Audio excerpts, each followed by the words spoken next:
Hello বন্ধুরা, আমি একটা সুন্দর একটা ঘরোয়া টেকনিক তোমাদের দেখাচ্ছি। তোমাদের ভালো লাগবে।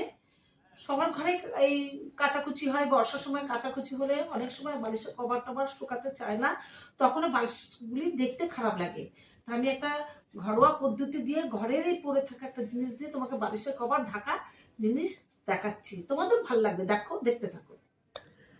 ঘরে একটা যে কোনো একটা গেঞ্জি নিয়ে নিলাম, নেওয়ার পরে এটাকে উল্টো করে নিলাম। উল্টো করে নেওয়ার পরে এই যে বালিশটার কভার বালিশটা, এই বালিশটা আমি এই হাতা, গেঞ্জি দুটোর হাতা এইভাবে নিলাম, পুরো আটকে দিলাম।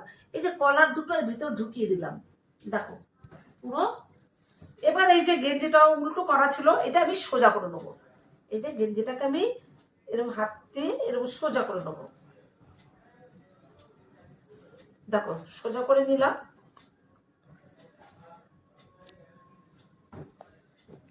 একটা সুন্দর একটা ঘরোয়া একটা বালিশের কভার বানিয়ে নিলাম।